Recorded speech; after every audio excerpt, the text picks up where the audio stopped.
Yes, welcome back to the Mott and Bailey Basement Bar, and welcome back to Straight to the Chase here on the Fantasy Baseball Advice Network. I am your host, Chase Thornton, and today we're going to try to navigate the ever-challenging and ever-changing injury situation in fantasy baseball as we look ahead to Week 8. We'll check out who's coming and going on the injury list around the league and some ways that you can pivot to make sure that your team doesn't miss a beat. We're going to take a look ahead as well, talk about some two-start pitchers, some matchups to exploit, all kinds of fun. Before we get started, I want to remind you to hit the like and subscribe buttons and make sure you're getting your notifications for whenever we drop new content here so we can continue to help you chase greatness all season long and dominate your league mates. And you can find past episodes of Straight to the Chase wherever you get your podcasts, so be sure to download us on your favorite podcast app too. Now, let's crack a beverage and get straight to the chase, huh? In the leadoff spot today, injuries. Man, I mean, it seems like every other day there's a major injury shaking up our lineups, and this week wasn't any exception, right? Clay Holmes, starting pitcher for the New York Mets, fractured right fibula after taking a line drive off the bat of New York Yankees rookie Spencer Jones. Now, ouch. I mean, that feels like a pretty petty move by the Yankees, doesn't it? You know, I mean, you can't ever let little brother have anything nice, right? So send a guy out there to maim one of the few bright spots for the Mets this year. Of course, I keyed. Holmes actually stayed in the game a while longer after he got hit there, but after the game, they did the tests and they found the fracture, so he's now expected to miss significant time, unfortunately. If you just think about just time for the bone to fully heal, you're looking at a month and a half, 2 months maybe, and then another several weeks for him to ramp up his starting pitcher workload. So you're probably not seeing him again until August, and that sucks. I mean, he's got an ERA at 2.39 right now. Opponents are hitting just 2.06 off him. He's been a top 30 pitcher in scoring leagues this year so far, and the Mets are a team that, I mean, geez, they have seen just about everything go wrong that can go wrong, haven't they? They certainly didn't need to be losing a vital part of their rotation, so it just goes from bad to worse in Queens. But the Yankees across town are dealing with some bad news of their own on the pitching front, which, silver lining to a gray cloud there, I guess, in Gotham. Max Fried, a bone bruise in his left elbow. That's his pitching arm. And as of right now, there is no timetable for a return. Okay. The club said he'll be reevaluated in a few weeks. Okay. So that's vague, but that's what they're leaving us with there. But this is a top 20 pitcher for you. I mean, he's only given up one home run on the year. Opponents are batting below the Mendoza line against him. He came off the board as starting pitcher 11. And you were counting on him to give you a boatload of quality innings. And, now that's kind of all shot. And we don't know when we're going to see him again right now. On a positive note for the Yankees and their fantasy managers, though, Gerrit Cole just completed his 6th rehab start over the weekend and hit 99 plus on his fastball on the gun. That is good news. As he is coming back from Tommy John surgery last March, he's probably one more rehab start away from being, recalled by the club yet. So you're looking at a week or so maybe, and then the Yankees and Cole's fantasy managers will get a big gun back in the arsenal. Now, I mean, you're not getting Houston Gerrit Cole back. It's not that kind of a boost, unfortunately. That ship sailed, but still, you're talking about a Cy Young winner who throws 99 and he's pitching for the highest scoring team in the American League. I mean, sign me up for that. If you don't want it, I'll certainly take that. But from New York, we're going to go all the way to the opposite coast, where the Seattle Mariners' Brendan Donovan just came off the injured list. And then 10 days later finds himself right back on it with the ever popular cringe-inducing groin strain. Now, I know Brendan Donovan isn't necessarily a superstar, but if you've been rostering him this year, he's given you decent production when he's been healthy. Okay, he leads the Mariners in on-base percentage. He's second on the team in OPS. he's actually been a pretty usable utility / kind of bench piece for your fantasy team here. He's got dual eligibility at second and third base. But the biggest news connected with the Brendan Donovan injury is that the Mariners have now called up their top prospect, Colt Emerson. Now, Emerson, you might remember he signed a gigantic, like preemptive kind of contract earlier this season to buy out his arbitration years and ensure that the Mariners have him at a, not just controllable, but affordable and controllable for as long as they can there. And he signed that before he ever took a single at bat or took a single ground ball in the majors. And we've seen that a couple times. I mean, we've seen the Brewers actually do that with a couple. My Brewers do that a couple times with, Jackson Chourio. And then actually earlier this year with Cooper Pratt, giving these guys, who have not played in the majors, these big money extensions. The Mariners gave one to Colt Emerson. And Emerson, hey, I mean, he's a consensus top 10 prospect in all of baseball right now. He's their top prospect. He's played mostly shortstop, but, in a wonderful, little bit of karma, I guess. They had recently started getting him some reps at third base and playing him there a little bit. And indeed, that is where he debuted this weekend. Ended up, I think he was 0 for 2. He had a walk. He scored a run, but he's here now. Okay. But we're going to have to see because right next door to him at shortstop, J.P. Crawford got banged up this weekend as well. He's listed as day-to-day, but we'll see if maybe they put Emerson at shortstop and use like Leo Rivas at third, or if they just want to keep Emerson at third base and use Rivas at short right now until Crawford gets back, since he's the shorter timetable between himself and Brendan Donovan. Either way, Emerson, he rocketed up through the minor leagues. And now he's going to get to show his stuff off on the big stage. That's pretty cool. He's only eligible at shortstop to start off here in Dynasty or in fantasy for us. But if they make him the everyday third baseman while Donovan's out, that should add third base to his eligibility pretty quick here within the next 2 weeks or so. So keep an eye on that. He is available in a lot of places, but that's going to change this week and change in a hurry. So if you want to take the shot, do it now. He's more of a drive the ball to the gaps kind of hitter than he is like a home run machine, but he's got 20 home run potential in that bat. I would say, as long as he stays healthy and keeps barreling the ball up like he does, he's going to run into home runs every once in a while just by default.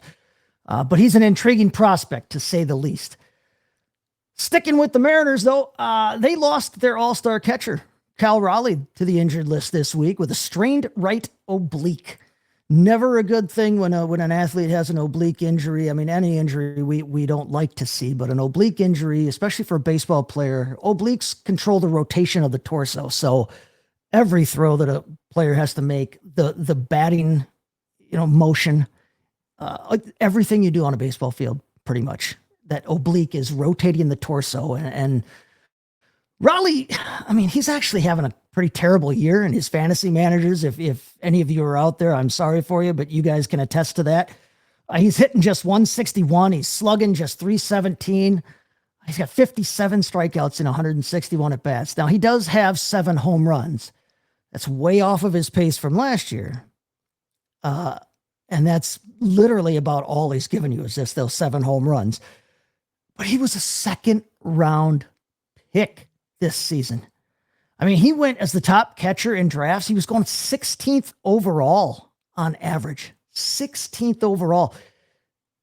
This to me is the poster case for not drafting last season's results. Okay. And that doesn't matter what sport you're playing. It's kind of like, to me, it's kind of like what happens in football every year with tight ends. It seems like, every year, the top fantasy tight end, everyone gets all excited and they're like JoJo the Indian Circus Boy with his new pet, right? And so they go out and they invariably overdraft that guy the following season because they're so willing to accept the small sample size of the previous season as the new norm for that player. They're so thirsty for production at the position and they're always looking for a cheat code. So they just abandon all logic and all observation and they just blindly grab the guy way too early. I mean, spending a second-round pick on a guy who strikes out a third of the time and whose slugging percentage was a full 100 points higher than his previous career high, that was never the move to make, guys. I hate to tell you that. I'm sorry. And I like Cal Raleigh. I like the big dumper. I don't mind him at all. And if you've got him on your roster, more power to you. But spending that second-round pick was just not worth it. Historical seasons like he had last year are outliers by definition. And we don't want to draft last year's outlier. We need to be looking for this current year's outlier when we're drafting. We want to look at what's going to happen. We don't want to base our entire season off of what already happened in the past. And that's true, again, like I said, in any fantasy sport you play. Either way, it's a bad beat for fantasy managers. It's a bad beat for the Mariners. They're down, their everyday catcher. They're down their clubhouse leader and captain. So just, not positive all around there. And we got bad news out of the Dallas-Fort Worth metro area this week, too. Shortstop Corey Seager missed all 3 games of rivalry weekend against the Astros. And the team is waiting on some MRI results. But in the meantime, they have sent him back home to Atlanta to see their back specialist, I should say. Not to Atlanta, but they've sent him to see their back specialist, which is not good news. Back issues can be a killer for any baseball player. Trust me, I've been watching Kristen Yelich struggle with it the past few seasons. And Seager is in the midst of a severe down year for him, kind of similar to Cal Raleigh. And that's unfortunate because we drafted him as the number 11 second baseman off the board. So in a 12-team league, we drafted him to be a number 1 guy, a starter at second base for us. But now you're not even guaranteed to get more of what he's, the little that he's given you for the rest of this season. We're going to have to wait and see how the MRI shakes out, what the back specialist says. We should get more news on him, I think, sometime this week, but we're in a holding pattern there for one of the top second basemen in all of baseball. Pittsburgh, Ryan O'Hearn is out for a while with a right quad strain. He's mostly been manning right field, but he's also been seeing time at first base, and he does hold eligibility at both positions. This is an example, like we just talked about, like overdrafting a guy and that, but this is an example here, Ryan O'Hearn, of hitting on a guy that wasn't all that highly regarded in preseason. He was, ADP wise, he was being drafted as like the 33rd first baseman off the board, but he has played pretty darn well, actually, with the regular playing time that he's getting. We had seen glimpses of his ability, like with Baltimore and with, last year with San Diego in the past. He's been a decent hitter, for average, at least for several years now. But this year, his power has been playing way up, and he was looking like a fantasy steal at the price that you were paying for him. You were either getting him, like I said, for just about last in your draft or for free off the waiver wire. I myself had just picked him up and, already had to toss him back, because I don't have enough IR space for him. But Ryan O'Hearn, yep, again, out for a little while with a right quad strain. And then finally, of the new-ish injuries that we're going to talk about here, the Miami Marlins starting pitcher Robby Snelling out with the dreaded UCL sprain.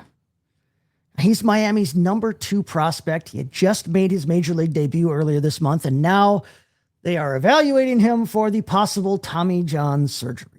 And that's really unfortunate. He didn't have a great debut, but this is a guy, he's been a strikeout guy in the minors. He finished 4th in the minor leagues last year in strikeouts.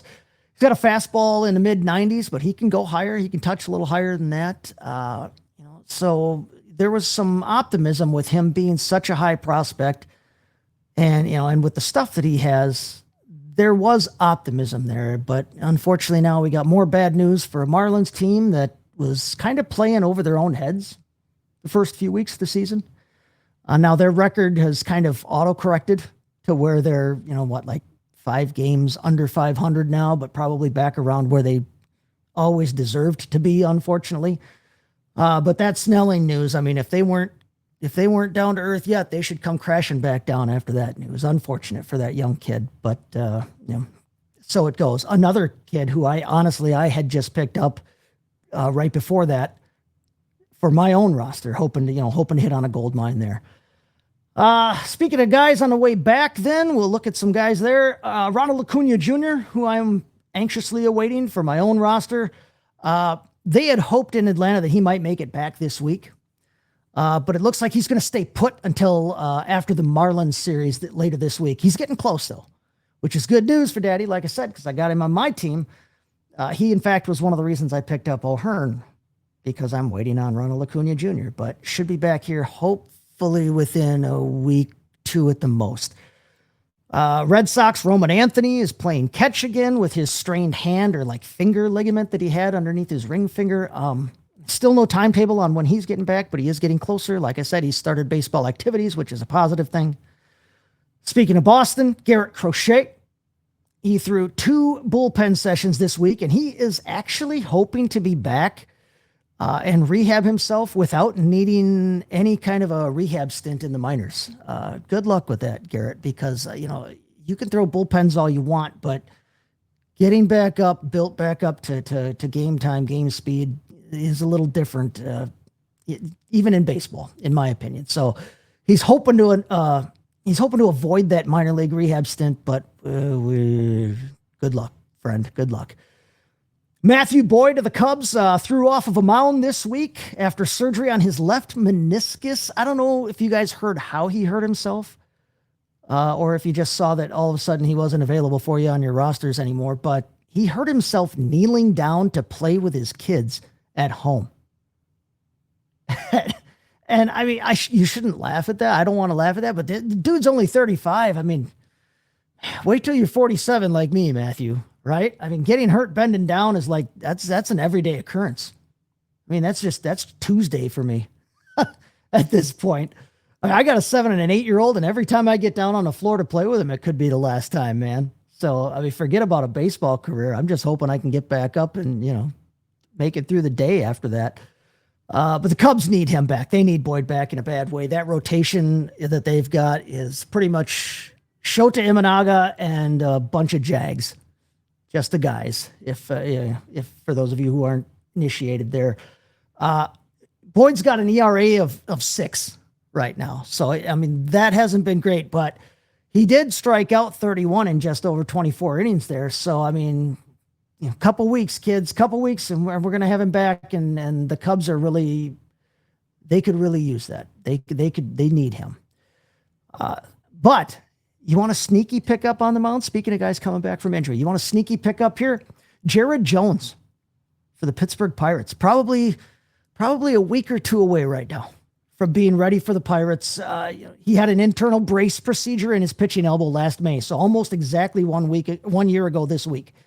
And the last time we saw him, he was pitching well, he was throwing well, but he was getting next to nothing in run support. Actually, in 2024, he had a really good, after they called him up, he was on fire till about the All-Star break. He kind of cooled down after the All-Star break, hit kind of a rough patch after that. But like I said, he wasn't getting anything to save your life in terms of run support from them. It's a much better Pirate offense this time around, 2 years later now.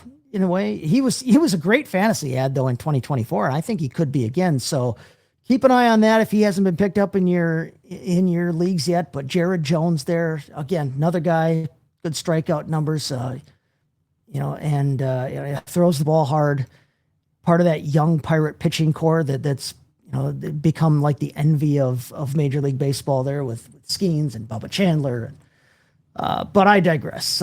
If you have any of those guys that we were talking about earlier, the guys that have gotten hurt new, or the guys that are coming back but aren't quite back yet, what can we do then to pivot and keep the train rolling right along? I mean, you lose a guy and it's got to be next man up. There's no time for dilly-dallying because we got games to win. So let's start on the mound with a couple of under-the-radar, kind of lightly owned guys that I think you can pivot to get you through this.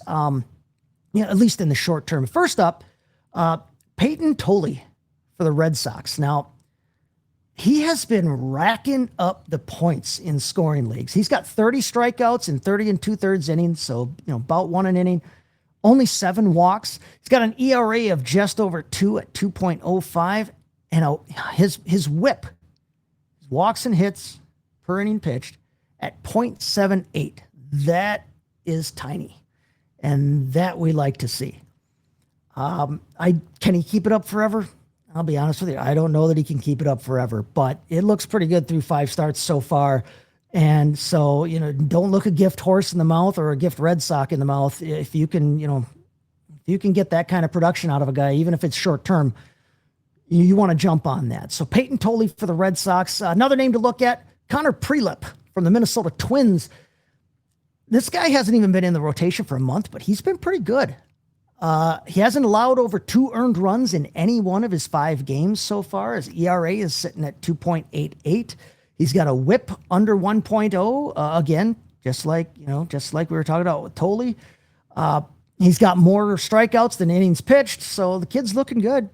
He's worth a look if you just lost Fried, or if you need to pick me up in the rotation, or if you had drafted Bailey Ober from the Twins and you're disappointed with what he's given you because it has not been great for him lately. Prielipp for the Minnesota Twins. And lastly, in terms of pitchers to talk about here, listen, you can call me a homer if you want, but the Brewers' Kyle Harrison and Logan Henderson both warrant roster spots right now in fantasy. I mean, Harrison especially has been pretty good. He's got an ERA at 2.10. He's got 48 strikeouts in just 38 and 2/3 innings. His record is 4-1 right now. He's the number 2 pitcher. He's the number 2 pitcher in Milwaukee right now, with Woodruff out and everything. And they got him for a song from the Red Sox. Okay, now stop me if you've heard that one before, right? Cough, cough, cough. Quinn Priester, cough, cough. He's only owned in about 1/3 of leagues right now, but that might not last too much longer because he has been tearing it up on the mound for the Milwaukee Brewers there. Henderson, on the other hand, Henderson's frustrating case because the kid looks good. He looks like he's got what it takes to be a major league player, and not just be a major league player, but be a major league star. Logan Henderson, has rolled since he came into the league, but it doesn't look like Milwaukee loves him quite as much as maybe the fantasy community and the fans and the rest of us do, because they just don't seem like they are overly keen on giving him a permanent spot yet with the big club. They keep shuttling him back and forth between having an awesome start in the show and then back to the minor leagues again. And he's not a real hard thrower. He's kind of mid to lower 90s, but on his fastball, but he's got a lot of movement on his fastball, and he's got a changeup that just refuses to be hit. It might be attached to him with a string. They might need to check that with his changeup, because it's been very effective for him and it's looked really good. As long as he's on the main roster, and this was the same way last year when they brought him up for a couple of starts before he had his end of season, kind of injury problems. As long as he's on the main roster, he should be on your roster too, or at least on somebody's fantasy roster. So, like I said, call me a homer, but the Brewer pitching lab just keeps churning them out. And I'm going to drink to that and enjoy the ride with it, both in my fantasy roster and as a baseball fan. And the rest of you all can envy it, I guess. But now, hey, let's talk about some bats to boost your lineup here.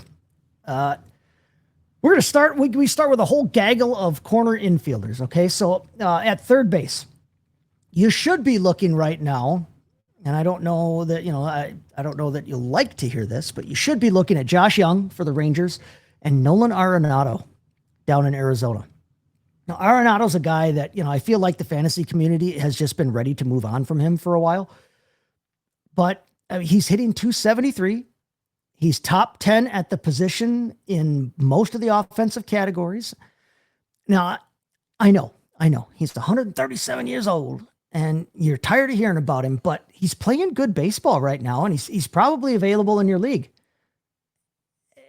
You don't have to like it, but you will like it if you get him on your roster and he's scoring points for you. And then Jung, on the other hand, he's hitting 301. That's second among all third basemen, 301 for I mean, wow, what are you doing, Josh Jung? What are you doing different? He leads all third basemen in the league in hits. He's 8th in RBIs. And, you know, just to give you an idea, I know sometimes, you know, you bring up, or, you know, we as analysts, we bring up these names that nobody wants to hear. They're not the sexy pick. They're not, you know, the new big thing, or, you know, it sounds like something that everybody, oh, I'm tired of hearing about that guy. But in scoring leagues, you've gotten more out of Josh Jung if you've had him on your roster. He has given you more than Jazz Chisholm has, than Manny Machado, Austin Riley, Bo Bichette, Eugenio Suarez, Alex Bregman, Matt Chapman. Those are all guys who were drafted in the top 10 at third base. And Josh Jung is blowing them all out of the water right now, giving you more than all of that. And he was free. All you had to do was put a claim in on him for the most part. I mean, you can't argue with that, right? So third base, like I said, if you're looking for a corner infield spot, you've got Josh Jung, you've got Nolan Arenado. Moving across the diamond, in the outfield, but still also eligible at first base, Jake Bauers. Now, I know it's another Brewer, but just go with it, okay? Between the first base eligibility and the outfield and the DH, he's actually been getting pretty regular playing time for the Crew, and he's making the most of it right now. He's hitting .281. He's slugging almost .500. He's even got 4 stolen bases for you, which is nice at first base. That's pretty nice number for a first baseman, actually. And Gavin Sheets for the Padres, kind of the same way right now. He's hitting .262. He's got 9 home runs, 3 steals. And he, again, has dual eligibility at first and in the outfield. So a couple of guys there that can help you, help you in a couple of different ways if you get him on your roster there. And the last guy, the last bat that I'm going to bring up anyway, is J.J. Bleday. Now, if you haven't picked him up yet, oh, dude, you might have missed the boat. But look at your wire and make sure, though, because this guy has been on a ridiculous heater for a while now. Okay, he's slugging .682 through 19 games. .682. He's batting .303 alone. That's his batting average, .303, but he's slugging .682. He's got 6 home runs in 19 games. He's hitting a home run every 3 games, basically. I mean, and it's probably too early to tell if this is for real or not. Okay, his numbers are all way past his career averages in terms of his efficiency numbers, and I just told you about not drafting an outlier, but picking one up for free off the waiver wire, yeah, why not, right? I mean, yeah, I say for free, and yeah, you might have to give up your roster slot, or you might have, you have to spend some fab depending on how your league manages your acquisitions, but you didn't have to draft him, and he has given you a whole heck of a lot right now. And then the other thing about waiver wire guys is just remember, even if you draft a guy, but especially for guys you pick up off the waiver wire, just because you pick a guy up, that doesn't mean that you have to be saddled with him forever. You're not engaged to him. You're not joined at the hip. You're not, shackled to him at the wrist. If Bleday cools off, you toss him back and you fish for something else at the time, right? If you've built a good roster, you should be able to handle, flux maybe at one position or so. But until then, if he's not picked up in your league yet, grab him, ride the wave, and enjoy it. Okay. So now, let's look at the week schedule. The week 8 schedule. We're entering week 8 here now in the fantasy baseball season. Let's look ahead to this schedule real quick. A couple of little quirks that I want to talk about. You don't need me to tell you to start your Dodgers, but start your Dodgers this week. Okay. Dodgers are second in the league in team OPS versus right-handed pitchers. They're batting .274, which is tops in the league against right-handed pitchers. And this week, they possibly will be seeing 6 right-handed pitchers out of their 6 games. The only question mark as to whether or not they'll see all 6 right-handers or not is who Milwaukee is going to sacrifice to them, because that's how it goes when Milwaukee plays the Dodgers. But who are the Brewers going to sacrifice to them on Friday in between putting Logan Henderson and Brandon Sproat out there for them? Last time up, when this spot in the rotation came up, the Brewers used Robert Gasser, a left-hander who has pitched for them before and had been dealing with some injury things and coming back in the minors. But they've also got a bunch of right-handers in reserve if they choose to. They've Coleman Crow, the rookie right-hander. They've used him. They've got Chad Patrick is right now in the bullpen, but he's started 5 games for him this year, and he started a bunch for him last year. I think 17 or so starts last year for them. There's always the possibility that Brandon Woodruff comes back or Quinn Priester comes back from their rehab stints, which they are on right now, which is good news. But they've got a lot of right-handers in reserve if they choose to, and if they put them out there, the Dodgers are hammering right-handed pitching. Andy Pages has an OPS of 880 against righties. Max Muncy's even better than that at 937. So, I mean, you're probably playing Pages anyway. You should be, because he's about the best thing going in the outfield right now. But they both make real good DFS starts this week, I think, too, if nothing else, just because, like I said, that team nails right-handed pitchers, and they are playing at home against them all week. The Phillies then, too, have 3 games against left-handed pitchers this week, and they are 9th in the league in OPS against that side of the rubber. Their 2 best bats are Schwarber and Harper, and they're both left-handed hitters, which is kind of weird that the team, their best hitters are lefties, and they hit lefties better, but that team does pretty well against left-handed pitchers. And they get Nick Lodolo to start the week, and he has struggled. He has not looked good so far when he's been on the mound for them so far this year. Then they get Andrew Abbott, and Andrew Abbott has been better lately, last like maybe two weeks or so, but he had a pretty rough start to the season. He hasn't been untouchable in the past few weeks here. So they get the Reds and Nick Lodolo and Andrew Abbott to start. And then Sunday, you probably want to sit your Phillies. They're facing Parker Messick on Sunday, and that's a tough draw. That dude is dealing right now. Parker Messick, that'll be his second start of the week. He's a 2-start pitcher for you that we're going to talk about here in 2 seconds. But the Phillies, again, frustrating team to watch kind of, but they get some shots this week against left-handed pitching, and they do well against that. So fire them up. 2-start pitchers, like I talked about. Now, again, you don't need me to tell you to start Brian Wu or start Nolan McLean or start Jacob Mizorowski or start Dylan Cease. But if you're streaming this week, and if you want a 2-for deal for your waiver pickup, I got 2 names for you to look at I want to talk to you about real quick. First is Ryan Nelson for the Arizona Diamondbacks. Okay, now he's coming off a real nice outing against the Rangers last week. He's got 15 strikeouts in 13 2/3 innings over his last 2 starts. And this week, early in the week, he gets the Giants and the anemic San Francisco offense that has scored fewer runs than any team in baseball. So nice matchup there for early in the week, and then he gets to bring it home later in the week 8 matchups by hosting Colorado. And Colorado is just 18th in OPS on the road.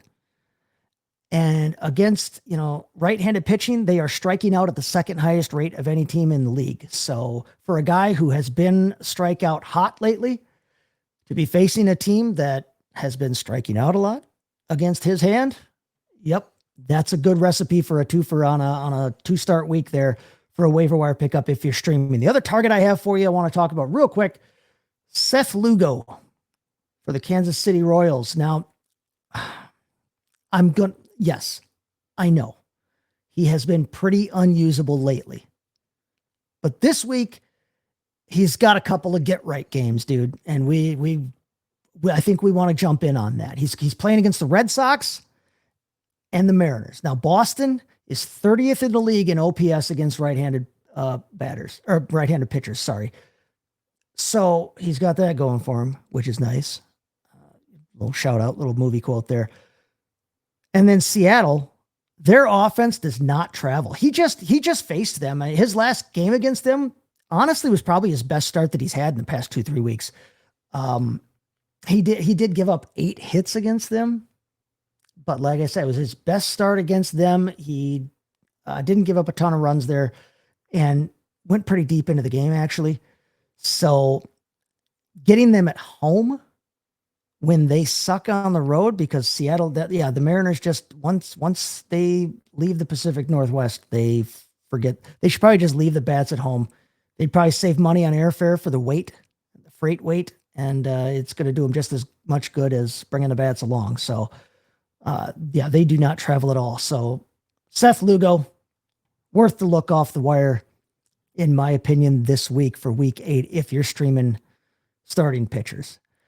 And that's going to do it for us here today on Straight to the Chase. I want to give you a reminder, check out the FSAN Fantasy Sports Advice Network channel on YouTube. Once you're there, click on the blue baseball logo. That's where you're going to find all of our baseball video content. You'll find me there all over the place. Remember to like us and subscribe and hit those notifications. You can look up Straight to the Chase on your favorite podcast app, and please go to podchaser.com, search for Straight to the Chase, and then leave me a 5-star review if you like what we're doing here. I would appreciate that. Also, because I'm a company man, I'm going to tell you to get over to fantasybaseballadvice.com. That's where you'll find all my baseball content, podcasts, and articles both. You can sign up for a Pro Plus membership over there. And that's going to give you access to all of our articles, all of our rankings, all of our video content for football, basketball, baseball, and anything coming in the future. You're going to get access to Sellout Crowds, our all sports, only sports social media app where you can connect with other fantasy sports enthusiasts and content creators. And Pro Plus members also get automatic entry into Jersey prize leagues. They get our rookie guide, and they get 10% off and free shipping on all orders from the FSAN shop. Again, that's included with a Pro Plus membership right now at fantasybaseballadvice.com. You can follow me personally everywhere at STTChaseFFB. That's on the Twitter X machine, whatever one you want to call it. And any other social media, you can find me there at STTChaseFFB. Right there on the bottom of the screen. Until next time, then, we are going to get up, get out of here, gone. We are here. FantasySportsAdvice.com, offering the best fantasy sports social media platform. Why join endless Discord communities or the trolls of Reddit? Fantasy Sports Advice is a community designed to help you win with 24/7 support. Go to FantasySportsAdvice.com and become a pro member for unlimited access. Again, go to FantasySportsAdvice.com today.